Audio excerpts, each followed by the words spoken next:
आज नीति आयोग की 7वीं बैठक सी। मैं बतौर मुख्यमंत्री पहली बैठक अटेंड की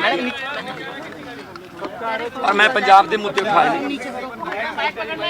जिहदे विच फसली चक्कर कणक ते झोने दे चक्कर विचों निकलण दियां गल्लां होईयां ने।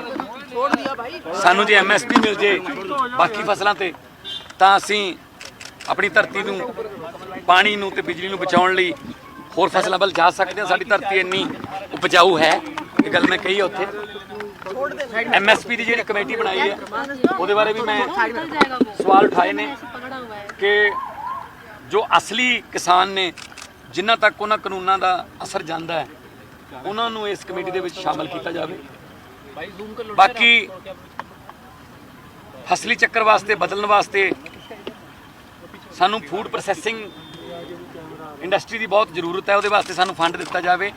पठानकोट की लीची सब तो मिठी मनी गई है। किन्नू साडे अबोहर फाजिलका हुशियारपुर वो भी प्रोसैस हो सकते हैं। जलंधर आलू कपूरथले का प्याज तो साडी धरती ते किहड़ी चीज़ है जिहड़ी उग नहीं सकती, पर प्रोसैसिंग होके अगर पूरी दुनिया दे विच साडे प्रोडक्ट जिहड़े पंजाब दे विकण जाण तां साडा पंजाब पैरां सिर हो जाऊगा।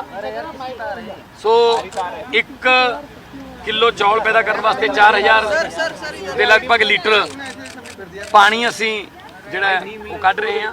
सो असी मैं कनाल सिस्टम जो नहरी सिस्टम है वो बारे भी मैं मदद मंगी है कि बहुत पुराना सिस्टम हो गया, हुण असी उहनूं अपडेट करना चाहुंदे हां। एजुकेशन की गल चली है तां असी स्कूल बना रहे हैं, शटल बसां देवांगे। कोई खास तौर पर कुड़ियां 8वीं क्लास चों जे उन्हां दा 10वीं का स्कूल जिहड़ा है जां 12वीं का वो दूर है तो मापे उन्होंने स्कूल चों पढ़नों हटा लेंदे ने, क्योंकि ज़माना इस तरह का है कि उन्होंने डर रहिंदा है कि किते कोई इस तरह की माड़ी घटना ना हो जाए मंदभागी। सो उहदे बारे मैं मुद्दा उठाया और नाल हायर एजुकेशन की जितों गल है असी यूनिवर्सिटियां मैडिकल कॉलेजेस असी बना रहे हैं। 25 नवे कॉलेज हो जाएंगे, 16 असी बनावांगे, 9 बने हुए ने। तो पहला कॉलेज जिहड़ा संगरूर उद्घाटन कर दिता गया है, उहदे वास्ते भी सानू मैडिकल एजुकेशन वास्ते भी सानू नीति आयोग तो जो भी आर्थिक मदद मिलूगी असी उहदे नाल जिहड़ा होर हायर एजुकेशन नूं होर असी प्रमोट करांगे। नाल नाल गल चली सी शहरी जिहड़ा विकास है, असी चाहुंदे हां कि हुण साडे कोले हाईवे पहले तो साडे कोले इक्को ही हाईवे सीगा नैशनल हाईवे 1, हुण साडे कोले हाईवे भी कई हो गए।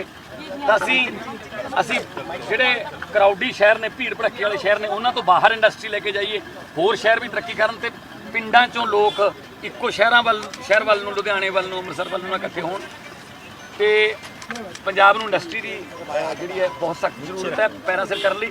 ते पंजाब दा जिहड़ा करजा है उहनूं लाउण वास्ते भी असी 50,000 करोड़ रुपया पर ईयर 2 सालां लई असी पहलां भी मंगिया सी। मैं अपने लिखती भाषण दे विच दित्ता ते नाल दी नाल मैं ये भी दस्सिया कि जिहड़े जोन बनाए सी असी उहदे नाल बिजली की बचत हुई है।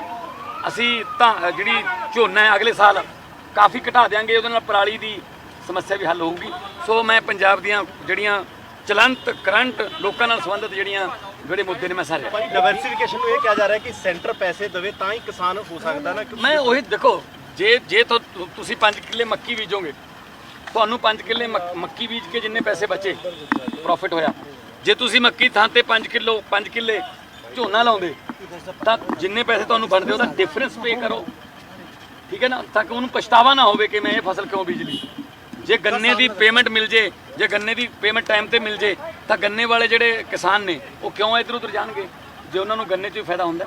सो मैं इसे करके कहा कि फसली विभिन्नता लियाउण लई तुसीं साडी आर्थिक मदद करो। असी विग्यानियां तो दुनिया भर के बड़े बड़े विग्यानियां नूं असी अपनी धरती का सर्वे करवा रहे हैं, कित्थे कित्थे पानी है, कित्थे रीचार्ज हो सकता, कित्थों निकल सकता।